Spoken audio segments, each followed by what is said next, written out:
Good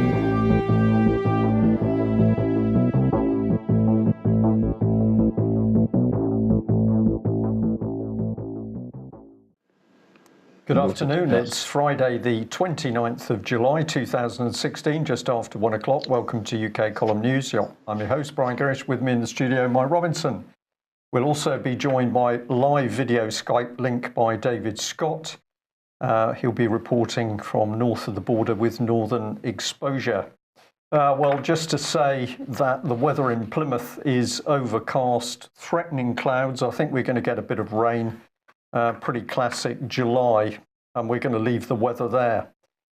Important things, Mike, gunmen on the streets, and you brought in this one yesterday, which we'll just bring up. Here we are, the Express, breaking armed police in standoff with gunmen after swooping on Surrey home. And we'd just like to introduce this one today. So we've got the Daily Mail, armed police lockdown, as a man with a gun supposedly went into a disused brewery.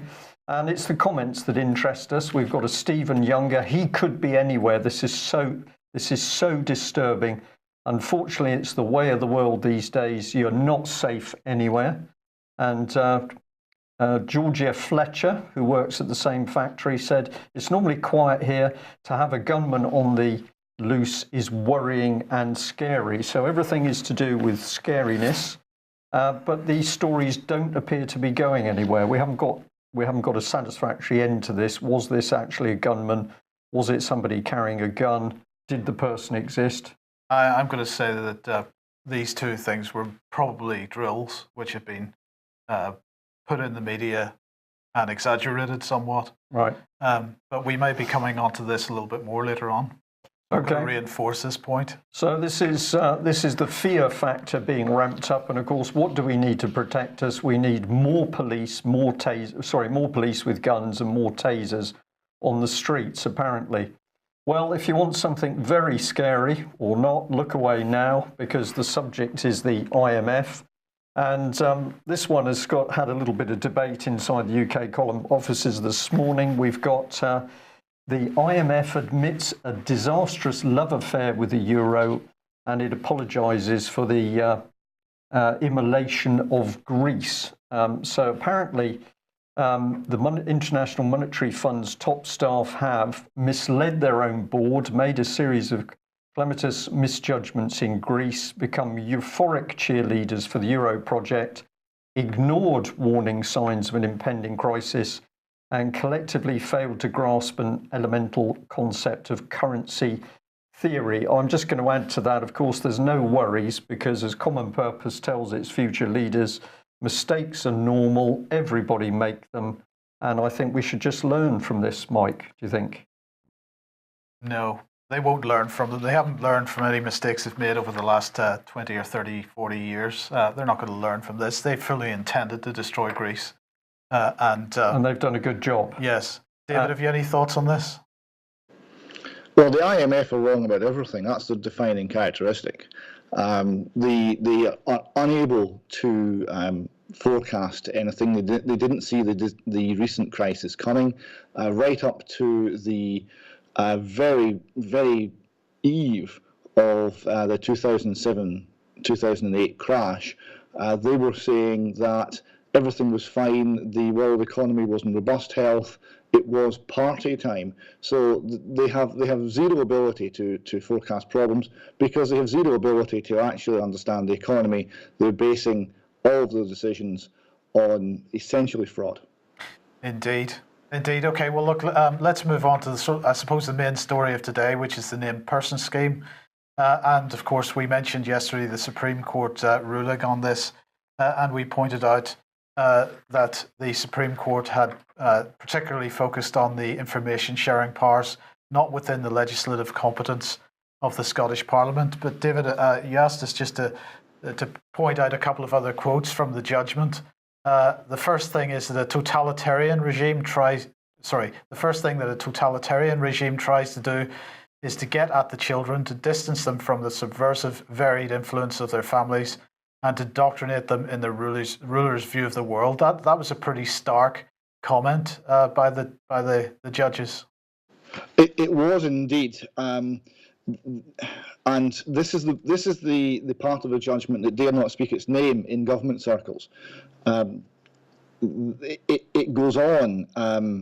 It's a factual premise is that people are different from one another. No person is completely identical to another. Every person is a world in himself. Society is based on people who are different from one another. Only the worst dictatorships try to eradicate these differences. And they also quote from American courts, "Is the fundamental theory of liberty upon which all governments in this union repose excludes any general power of the state to standardize its children by forcing them to accept instruction from public teachers only. The child is not the mere creature of the state. Those who nurture him and direct his destiny have the right, coupled with the high duty, to recognize and prepare him for additional obligations." Now, this is absolutely key. Leslie Scott of the Times Trust, who's my wife, was on BBC Radio Scotland yesterday lunchtime, being interviewed by John Beattie on the lunchtime show. And she did her initial piece, and they seemed very happy with that. And the editor came on, the producer came on to her to say, "Can you stay longer? We'd like to get you involved in the next piece as well," which was a debate on this with Tam Bailey, the Scots Information Commissioner. So she said yes, she would stay longer. The next thing she mentioned was to quote that part of the finding, and that was the last involvement she had with the BBC that day. It seems that mentioning the totalitarian aspects of this, which the Supreme Court has done, is absolutely not allowed in the eyes of the Scottish Government or in the eyes of the media who they control. Well, we'll be mentioning that again in a moment, but really some of the wording in the judgment was pretty strong, David. It was indeed. I mean, it's worth just mentioning what the judgment actually was. It says here, the Supreme Court unanimously allows the appeal on the basis of the European Court of Human Rights challenge and the EU law challenge to the extent it mirrors the ECHR challenge. The court invites written submissions as to the terms of the order under Section 102 of the Scotland Act, which is to change the law, in order to give the Scottish Parliament and Scottish ministers an opportunity to address the matters raised in the judgment. In the meantime, since the defective provisions of Part 4 of the 2014 Act, that's the Children and Young People's Act, are not within the legislative competence of the Scottish Parliament, they cannot be brought into force. Lady Hale, Lord Reid, Lord Hodge, with him Lord Wilson and Lord Hughes give the joint leading judgment. So it's unanimous, and it's basically saying that the core information sharing parts of the Children and Young People's Act Section 4, named person, are illegal. They contravene the European Convention on Human Rights, and they cannot be enacted by the Scottish Parliament. Well, we have another quote here, because they actually went further, didn't they? They said it would be not appropriate for this court to propose particular legislative solutions, but we can properly say the following. We do not think that amendment of the RDSG will get around the problem in conclusion B or be sufficient in itself to prevent many instances of disproportionate interference to which we refer in conclusion C. So what they basically seem to be saying here, David, is that contrary to some of the comments that we've seen from the Scottish Government, this is not a simple case of changing a couple of words. No, the Scottish Government have been describing this as a tweak. They need a little bit of clarification. It's nothing of the sort.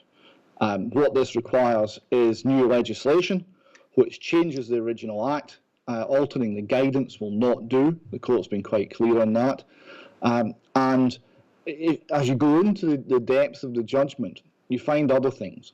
You find that, for example, the court has recognised that well-being, which is the core principle and the core objective of the whole named person scheme, well-being is not defined.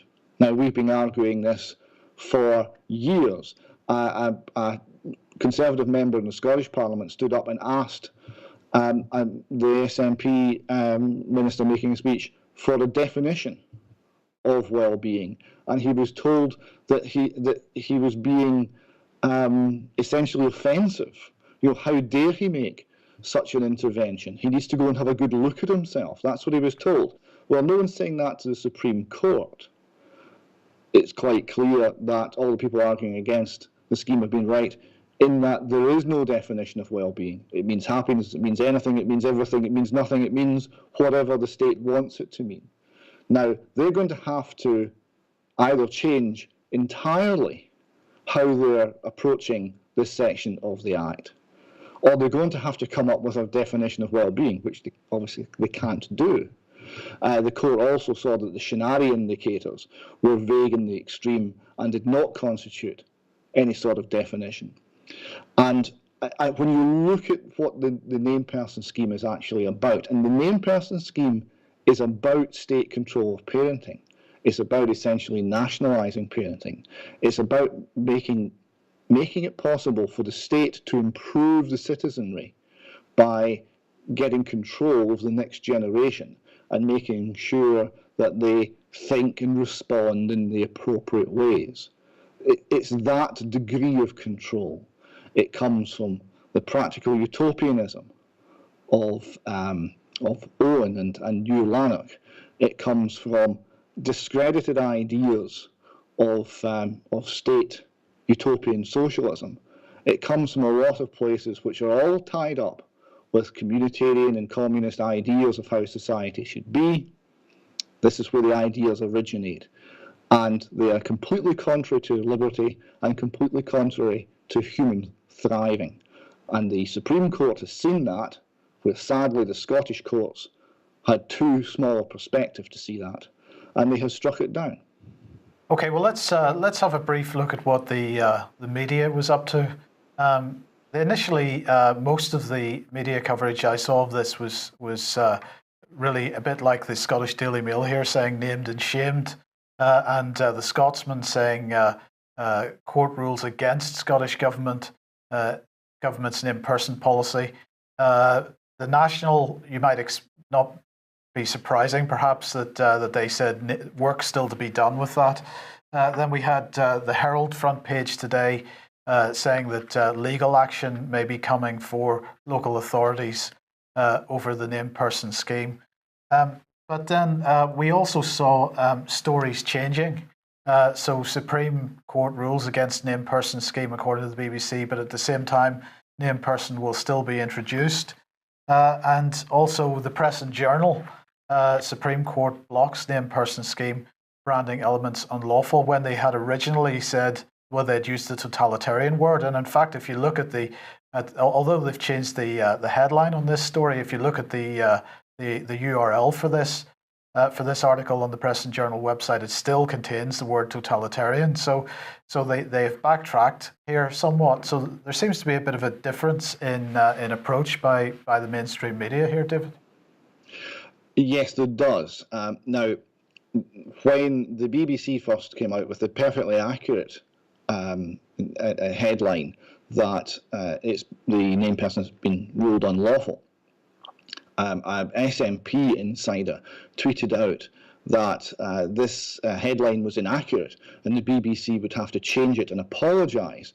I thought that very unlikely at the time, but sure enough, about 2 hours later, the headline was completely altered to be the very sort of soft and mediocre, well, it's all going ahead, there's nothing to see here, move along. So that says to me political pressure on the BBC. Just as Leslie Scott been taken, the interview been terminated when she mentioned the T word, totalitarian, that indicates political pressure. Now, I spoke to the Press and Journal, and they have said that there's really nothing nefarious in why they changed from totalitarian to unlawful. But we have to remember that this original post was seized upon by no less a person than the First Minister, Nicola Sturgeon, personally, and she tweeted out that this was terrible gutter journalism. I point out that the Press and Journal was founded in 1747 and is something like the 5th or 6th oldest newspaper in the world. So it's a little alarming to see Nicola Sturgeon suggesting it's sort of gutter journalism. But there you go, she was opposed to it. And then within a few hours, the headline was, shall we say, modified. Now, what we're seeing here, and we saw this sort of during the day, it was very concerning. It was very, frankly, Orwellian, that in George Orwell's 1984 book, and if anyone from the Scottish Government is watching today, that's a warning, not an instruction manual. In that book, they had the memory hole and the tendency to change old newspaper articles in order to avoid political embarrassment with current policies. Well, we're living in the information age and everything's much faster. So what we were able to watch yesterday was the 21st century memory hole, where the information in the newspaper articles changed in real time to avoid political embarrassment. Yes. Okay, so finally on this one then, we'll have a look at some of the social media commentary. So Barnardo's absolutely coming out pro the named person scheme staying, and in fact, they said there it's very good news that the named person legislation will go ahead following the Supreme Court ruling. I'm not quite sure how they were able to say that. We've got Alan. Will have meanings. The Newspeak definition of very pleased is sick as a parrot. The Newspeak definition of going ahead is blocked by a court injunction. So, the words no longer have the meanings that you might remember from your youth. Well, indeed. If I can just interject, if I may, I just wanted to say how interesting it is that we're now seeing the full force of the child protection charities coming forward, and they certainly want to demand that the named person scheme is brought in. And at the same time, we can cover this a little bit more in the Doherty section, which we're coming up to. We've got events unfolding. You won't be aware of these, David, but apparently there's been an announcement of a substantial child abuse raid in Scotland. We'll report a little bit on that. But the child abuse charities are being identified by victims as a likely source of abusers. And yet here are these same charities saying we must have more control over everybody's child. This is a frightening scenario. It's the new form of government where we are represented by unelected charities. Yes, the charities are not bit players in this. They're not add-ons. They are very much central to the whole scheme. And in some regards, they applied pressure to bring the government into line so that the government could use its monopoly of force to impose this upon the people of Scotland. Okay, so just the last couple of tweets here then. Scotland's top judge, Lord Carloway, claiming that the UK Supreme Court is too distant, too remote from Scots law, and really we should probably just ignore it. Yes, this wasn't in response to the current named person judgment, but it was a little bit older. But yes, he's suggesting that the UK Supreme Court really should mind its own business. Now, he was, of course, the judge who decided that the named person scheme was, in fact, lawful, when it is clearly not. He was the one who didn't have sufficient about him to see the threat and the danger in this, to protect the Scottish people, as was his duty. And to take the legislation down when it was in the highest court in Scotland. So I very much feel that the Scottish judiciary has failed the people here, and we're very glad we've got the Supreme Court, who have had the ability and maybe the distance in perspective to see this far more clearly. Okay, and finally, I just want to ask, is it true that Nicola Sturgeon wants the named person scheme as her parents dressed her up as a schoolboy and made her go on stage with an adult? Is that true? This is a suggestion that Nicola Sturgeon might be somehow related to Jimmy Krankie, a suggestion that does rather follow her around for reasons which I'm sure are obvious to everybody. Yeah, okay. No, so I'll wait till the Doherty section. Okay. Yeah. Okay. So we'll move on now then to the Regulation of Investigatory Powers Act in Scotland. And David, you have a a letter here. Yes, this is from the regulator down in London to a Scottish local authority. Now, the highlighted bit is really rather interesting. I wonder if you could read it out, because I don't think I have a... Okay, it says, it seems to me that you have developed such a policy and have endeavoured to be transparent in terms of that policy by placing it in the public domain. I would point out that your media statement is erroneous and that the Regulation of Investigatory Powers Scotland Act was not created for police and counter-terrorism. The legislation was created simply to enable public authorities to have a basis in law to offend the human rights of its citizens by acting covertly in necessary and proportionate circumstances in pursuit of a legitimate cause as provided by the Regulation for Investigatory Powers Act, Scotland, so as to comply with the provisions of the European Convention on Human Rights? So the local authorities have the ability, and in fact the duty, to infringe our human rights where they consider it and the state considers it's proportional and necessary. Now, what does that mean? Does that mean that you're thinking the wrong thoughts? Does that mean that you're maybe watching the wrong television news channel? Who knows? Who knows what that means? Because obviously it's very opaque, and the people who regulate it are the people who administer it, and by the nature of covert operations, you don't know if you are being surveilled. So all of this, I would suggest, is very Orwellian and very, very suspicious, and it shows how not only do we need human rights as protected in legislation, but we need to be establishing our God-given inalienable rights, including the right to be left alone to conduct our lawful business without the state interfering in how we run our lives, how we bring up our children, what we read, or what we think. Right, well, just before we move on, I'll bring up this Register article here, which is on the same subject. It's from a few weeks ago. Spying on you using fake social media profiles, one Scots council could. And it's our policy, but we would never, was their response. So a Scottish council has published a new policy paper which justifies its investigating officers creating fake accounts for snooping purposes on social media, though it denies ever having conducted such covert surveillance. And this is bordering the city of Edinburgh. This is East Lothian Council, and they produced a 9-page surveillance through social media policy document explaining how it would conduct online covert surveillance if it felt like it. So the Register gives the example of Facebook, that the document explained that its officers could utilize social media for surveillance by using a covert identity, using a false name, which, by the way, aside from anything else, is against Facebook's terms and conditions, and entering into a personal relationship with the third-party group member. So they're even willing to break contract law in order to achieve this end, it seems. Yes, and what's the excuse? The excuse is fear, the excuse is, oh, it's terrorism, oh, it's very necessary. We are the last line of defence against whatever.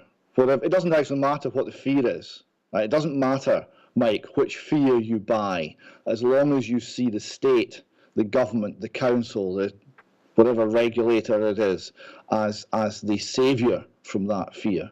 As long as fear rules what you do, then our wise overlords seem to be reasonably content. Yes. Okay. Well, look, let's move on to the Docherty case. Now, I believe there's some pretty big developments here, David, but you don't want to cover them this week. You're going to keep it for next week. Well, yes. Things are moving at quite a pace now, and we're getting a lot of support. And I want to thank the people out there who are writing letters and who are asking questions. I want to thank the people who are providing a lot of hard work on transcribing documents and transcribing the interviews, and the people who are offering some financial help to the Dochertys. And I also want to thank the people who are providing us with information. The information is extremely interesting and has got a lot more interesting in the last 48 hours. So we'll see how it develops. We might be ready to reveal a lot of this next week. We'll have to see how we proceed. But it is moving forward, and the fact that there's a lot of people now involved in this is proving to be key. Right, but in the meantime, you wanted to highlight this car and this number plate. Yes. Sorry, on you go. Yes, go on. This is a car. It's an Edinburgh registered car, a 4x4 AMG Mercedes in silver, and it was behaving very suspiciously and sort of following the Dochertys around when they were in the very remote island of Achill in the west of Ireland, and they thought it was very strange, so they noted down the number plate. Now, we don't know what was going on here. We don't know if there's anything nefarious, but if anyone knows what this car is, who owned it in 2014, 2015, or who owns it now, please let us know. Right, so the number plate is SL14WZN. And David, if I can just say, for people who may have joined us and they are new viewers or listeners, just in a very brief summary, what is the Docherty case and why is it so important, and how is it being investigated at the moment? Yeah, the Docherty case is the story of a very nice young family of mum, dad, and 4 kids who were living in a remote part of rural Aberdeenshire. They were approached by a neighbour.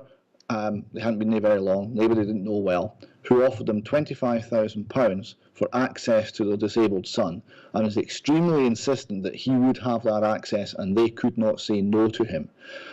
They reported this to the police as an approach by a paedophile.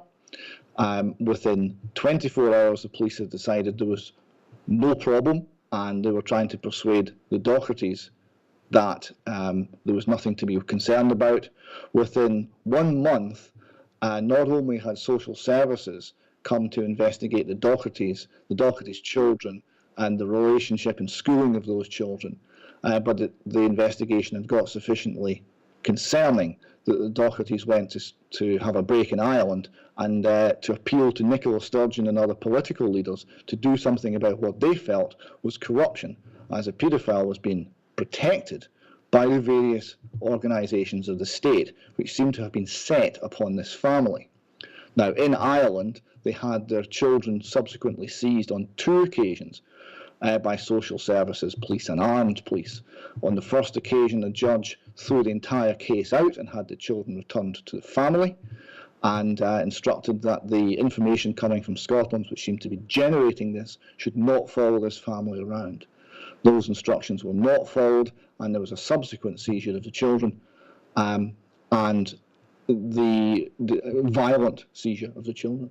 And the children remain in care. They're held on a whole series of temporary care orders, which are only meant to last 8 days.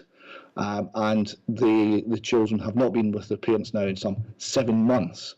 The Dochertys are no longer able to see their children because they were unwise enough to take a record of bruising on their youngest son, who was only 18 months old at the time.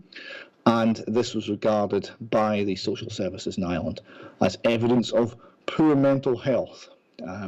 Mental health and attacks on the children are the weapons being used here to silence basically people who are brave enough to speak out against extremely criminal wrongdoing. The attempts to get political support have so far fell on entirely deaf ears. The deafest of these has been Nicola Sturgeon and Enda Kenny.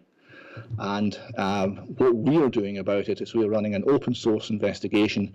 We're encouraging the public to provide information that is readily available on the internet or from public life, and to assist us in gathering and analysing this information, in writing to political people in power, in writing to regulators, and in writing to people who have a duty to address problems such as this, and demanding that these people do their job.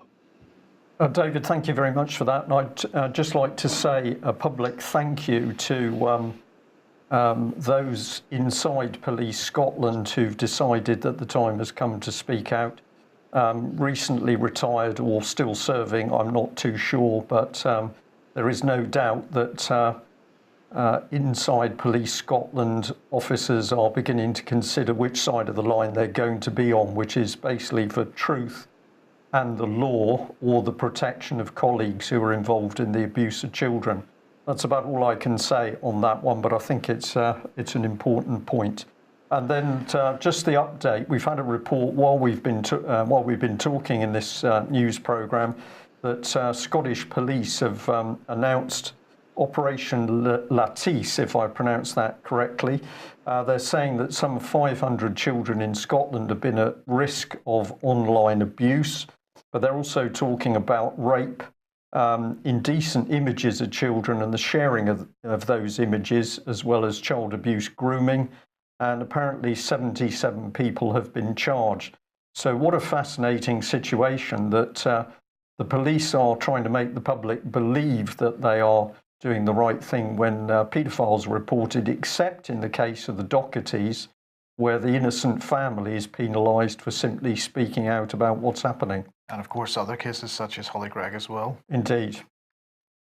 Okay, let's move on then. Syria. Now, a couple of days ago, we mentioned Matthew Rycroft here, who's the UK ambassador to the United Nations. If we can just put him up, please, Theo. And he was complaining about the ringing of the ring of Syrian military around Aleppo, the eastern part of Aleppo city. He was saying, as we've just heard, eastern Aleppo city is now encircled by the regime. The Castello Road, a vital route for food, medicine and supplies, is cut off.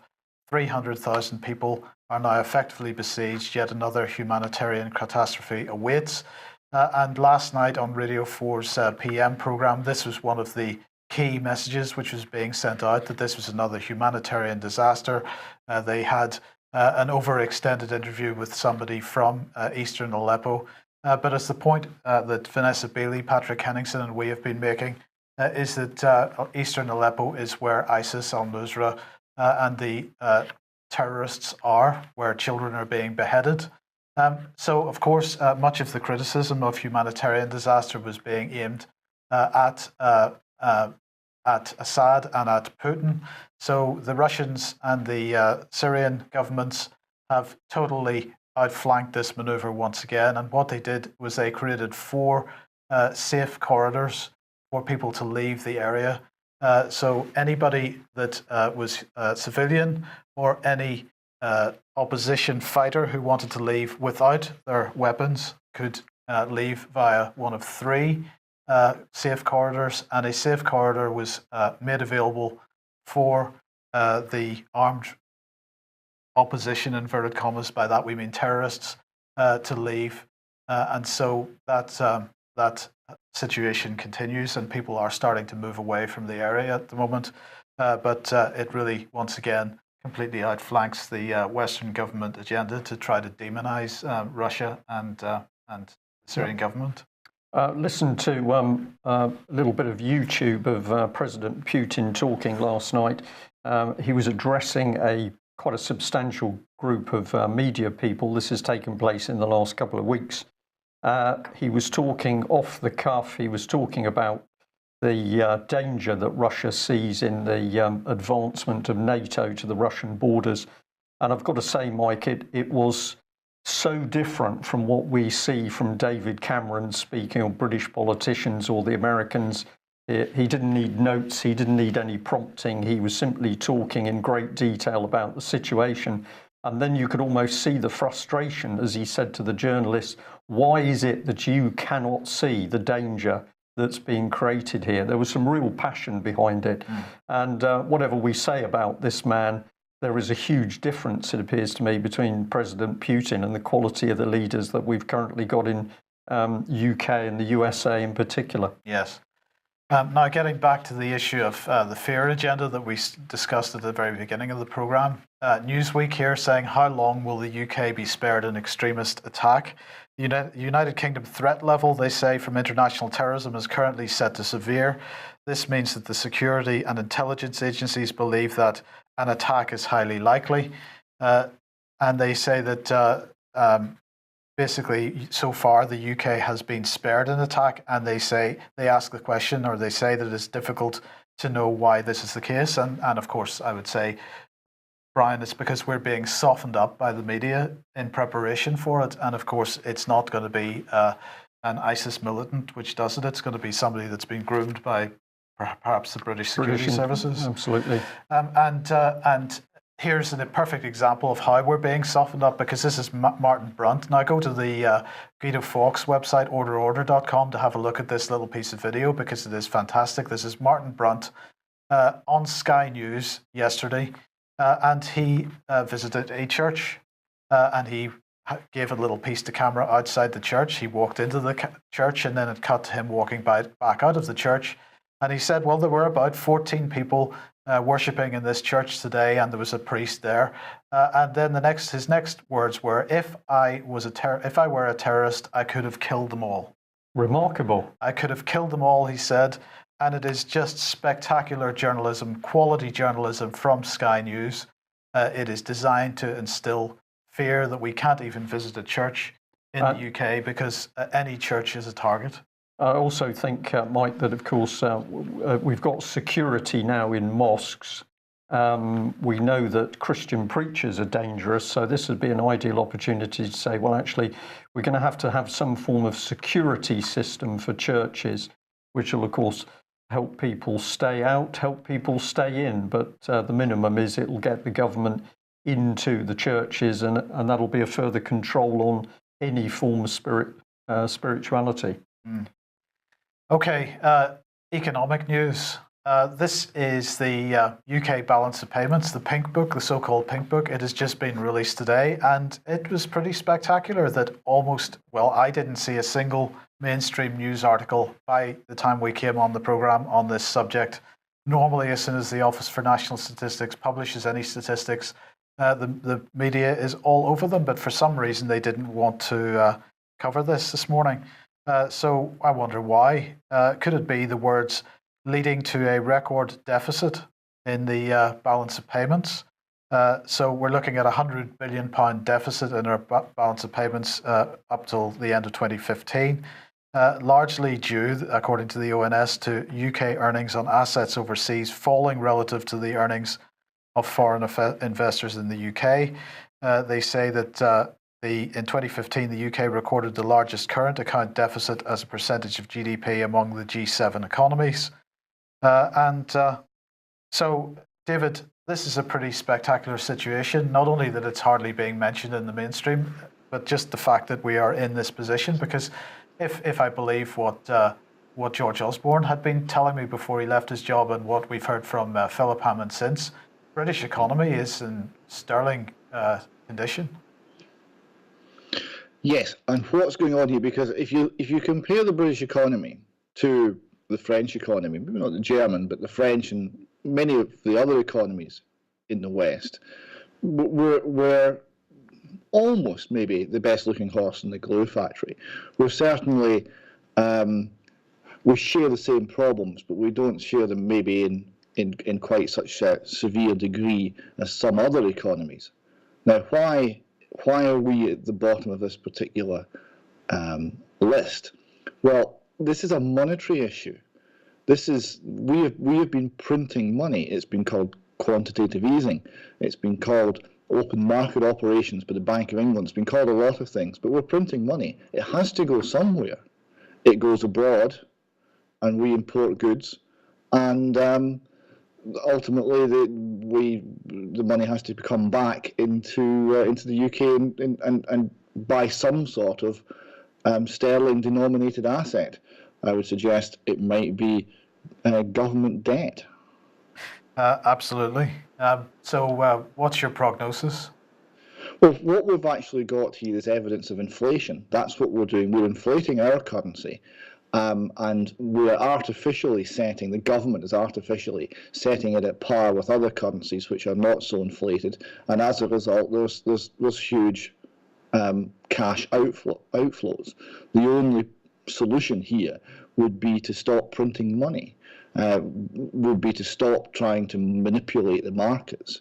There used to be a thing called the gold standard, and this was an automatic correction here, because what would happen is if a country printed lots of paper notes and created inflation, that would draw in goods from abroad and reduce exports, And as a result, there would be claims on their gold supplies from abroad. And ultimately, they would have to stop printing money, or all the gold would be gone. And if the money printing was coming from bank fractional reserve banking, then the gold supplies of those banks would be reduced, and they also would have to stop inflating, and the situation would be corrected. Now, in an entirely fiat money system where we're dealing with currency wars and nothing's real anymore, it's all on the opinion of Janet Yellen and Mark Carney. There's nothing solid, there's nothing real in the economy. It's all done on essentially a kind of la-la land of imaginary money printing. We don't have any of these corrections anymore, so things get horribly out of whack. So the key word here is carnage? Carnage is a key word. I think we have to look at Mark Carney's policies first and foremost. Yes. Okay. Right, well, let's follow through how the British government can get rid of billions with no trouble at all. And we'll come back to the story of Hinckley Point nuclear power station, because no sooner has the EDF deal been approved than, as it says here, nuclear fallout chaos as ministers stun the energy industry by ordering a fresh review of the new 18 billion Hinckley Point plant just hours after EDF approves the project. Well, of course, this thing was sold as the saviour of Britain's nuclear industry, a huge project, but it was going to create thousands of jobs. It was going to do wonders for the UK.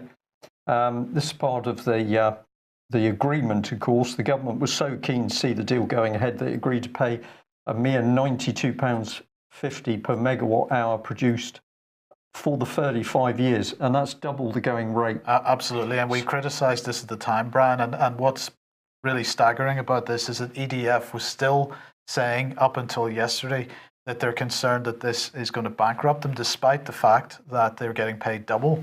Despite the fact they're getting paid double. Well, I think we're going to be able to understand a bit more. Let's add another quote in here. This is part of the Mail's article. Encourage people to read it. In his resignation letter to Jean-Bernard Lévy, the chief executive of EDF, Mr. Majnin, said he was disappointed that the company was moving more and more towards nuclear energy. That's encouraging for a firm that's going to build a nuclear power station.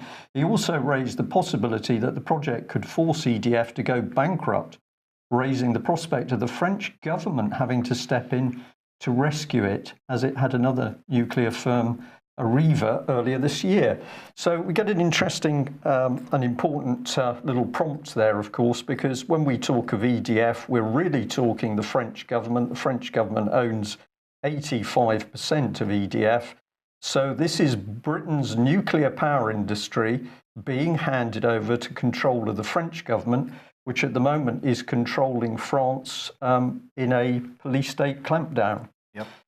Well, if we get into some of the details so we can see what's going on, this is a letter that we discovered on the internet. It's from the chief executive of EDF, and he's talking to the Minister for Business and Innovation and Skills. And in the letter, they're really boasting about what they're doing for Britain. So they say they're going to give the West Country 225 million. That is apparently of a £29 billion project. Now, we've heard 18 mentioned. This is where it gets interesting because nobody seems to know the exact value of the project. 60% of the construction, they claim, is going to be placed with UK firms. So this is their justification. But just think about it. This is our industry. It's being built in UK, but only 60% of the money actually comes to British firms. We've just mentioned the EDF director warning of a collapse. So that's no worries there, Mike, that the firm starts building and then goes bankrupt. And of course, this is the other point, that in with EDF, or the French government more correctly, we've got communist China providing funding for Britain's strategic infrastructure. As a military man, I'm going to say this is treason. And we can look back in history and we can see that Britain's nuclear industry really started to be ripped apart by the privatisation of the Atomic Energy Authority. So if we have a look at that letter in a little bit more detail, here's some interesting comment. So EDF says, so we are faced with the challenge of developing a new supply chain and rebuilding the UK's nuclear construction capability. So the French government has been handed the power to rebuild our industry. Well, who's done that? Well, we just need to bring a few faces up on screen, because this is the cross-party cabal that have absolutely committed treason by handing essential British infrastructure to a foreign power, namely the French. And indeed destroying our homegrown capability in the first place. Absolutely. So when we say who is to blame for this, here are some of the people. I've included Nick Clegg, of course. People tend to forget about him, but he played a major part, one of Leon Britton's political boys, of course. So he was a Europhile with a vengeance. So if we dig deeper, this is part of a end-of-year report for the London Power Networks plc. But if we get into this document, it's telling us very clearly of how deep EDF has got into British power distribution. So Eastern Power Networks plc, formerly EDF Energy Networks, Southeastern Power Networks, formerly EDF, London Power Networks, so it goes on and on and on, including transport. So where did this lot come together? Well, back in 2005, there was a cosy little meeting between Bill Coley, head of British Energy. He's actually an American, so of course he's got Britain's interests at heart, but they calmly discussed a takeover. Here's the man concerned, no problem at all, straight out of the States, straight into Britain's nuclear industry. And this was part of the Telegraph report here. Speculation has intensified. The government's preparing to sell its 65% stake in British Energy, divesting. And it used Deutsche Bank, Citigroup, and Merrill Lynch to review its options. Mike, correct me if I'm wrong, isn't Deutsche Bank bankrupt? They're all bankrupt. They're all bankrupt. So you use a bankrupt bank in order to have a look at your nuclear industry, and we can now see the nuclear industry going bankrupt. We'll add this little bit here. This is going back to 2007. Yesterday, British Energy said earnings before interest, tax and depreciation amortisation in the 9 months to December the 31st rose to 775 million from 462 million a year earlier, boosted by higher electricity prices. So this is the British public being utterly fleeced. Asset stripped. Asset stripped with the help of an American brought in. I'll pause at that point. Yes. We'll follow it through. Here we go. This is where it gets interesting. This was the actual dirty deal. So this is EDF agreeing to buy British Energy. This was the price, 12.5 billion. I'm calling it a treasonous deal, and I think that's correct. That allowed the French government to control 8 UK nuclear power plants. And Pierre Gadanou, EDF's chairman and chief executive, said that this would help EDF to stick to its commitment of reducing carbon emissions. So nothing about helping the UK. It's just important to help the French government reduce its carbon emissions. And then British Energy Chairman Sir Adrian Montague said the deal was good for shareholders, good for staff, good for the nuclear industry, and good for the country. But this same man, as reported here in the Telegraph, was not concerned at all about the extent to which UK's energy production would fall into the hands of foreigners. So he thought the tie-up would be successful. What interested us is when we went having a little look at this man, his experience and expertise is so incredible that aside from now moving to the Green Investment Bank, he was also one of the key people brought in to have a look at what went wrong in Staffordshire Hospital. So there we are, nuclear power collapsing, Staffordshire Hospital collapsing, bringing Deutsche Bank collapsing. And here we've got a very important suited gentleman who apparently fixed the lot. Excellent. Now, Mike Penning, before we talk about what Mike Penning's actually up to at the moment, give us a bit of background about Mike Penning. Well, he's a very interesting man because he was formerly the Minister for Policing and Justice, and he's a man named in the testimony by the Metropolitan Police whistleblower, The whistleblower says that he went and met Mr. Penning personally. He told him about the abuse of children. He told them about the cover-up by police authorities, social services, charities and politicians. He was promised an investigation, but apparently Mr. Penning did nothing that we know of. What we do know is that he's refused to answer questions that the UK column has put to him, asking what he did or did not do in relation to the Met whistleblower testimony. Well, of course, he's no longer Minister for Police because he's now been made Armed Forces Minister. So he was visiting RAF, Royal Air Force base at Marham yesterday to reassure them, because obviously they're very fearful following last week's attempted kidnapping, which was it something to do with terrorism or was it not? I'm still not sure that we know the answer to that question. I don't think we were supposed to. No, indeed. So anyway, he was pleased to visit Marham and reassure personnel and their families that their security is of the utmost importance, and they are in constant liaison with the police and intelligence services around the country to review and amend security arrangements continually, so that's good. But then he was also, as we mentioned yesterday, we mentioned Operation Step Eagle. If we can bring that up, please, Theo. And he was also meeting the people that were taking part in this. If you remember, Step Eagle is this multinational training exercise, NATO training exercise, which is allegedly enhancing partnership and interoperability between nations, because, I mean, we're not merging national military forces at all. And they are working with Kazakhstan, Tajikistan, Kyrgyzstan, the US and the UK.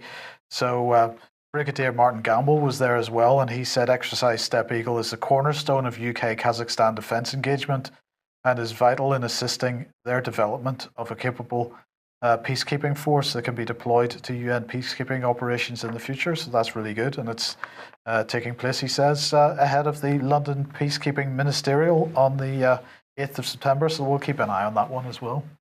Well, it's good to know that we've got an MP going to reassure the military that they can defend themselves from a terrorist attack. Yes. We'll remember, of course, security at military bases was all privatised, so that got rid of the real first line of defence, and we've got private firms with all that brings supposedly defending the military.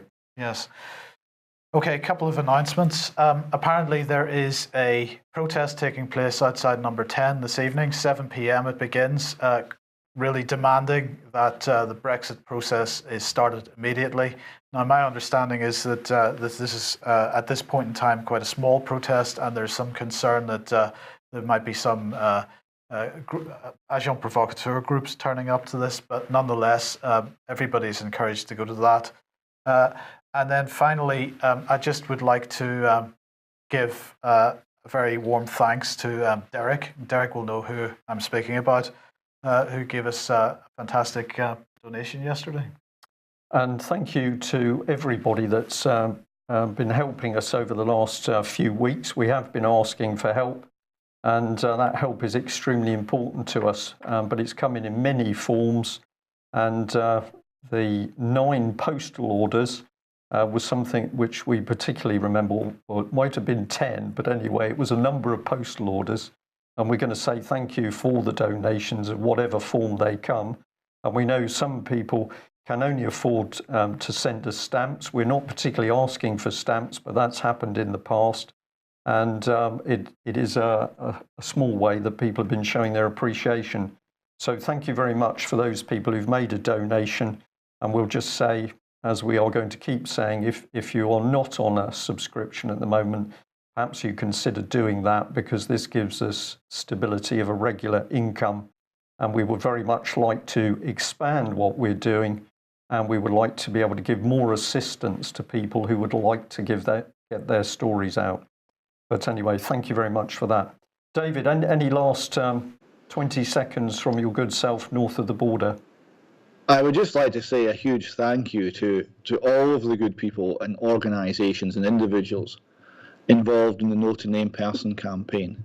There's much more of this fight ahead, but it was a huge win this week, and a very good line in the sand to maintain some of our God-given inalienable rights and liberties in this island. And in particular, I should highlight the role played by the Christian Institute, who have led the No to Name Person campaign steadfastly and proportionately and calmly through some very difficult times. They have they've funded all of the legal challenges. We're talking about getting on for £250,000 worth of legal costs to get this win, and their role, their leadership role, and their ability to work with a very, very broad cross section of Scottish society to make this happen really needs to be recognised. Excellent. David, thank you very much for that. And I'll just end by saying there is a British Constitution Group meeting on Sunday. We think this is a very important one. You can find details on the British Constitution Group website. So if you're in the area and think you might be able to get there, please have a look at that. And then I'll also say that it will be myself handling the news next week. Mike, you're popping away somewhere hot and sunny, I believe. We'll leave it at that. Okay, thanks very much for joining us. We will be back at the same time on Monday. Thank you. Bye-bye.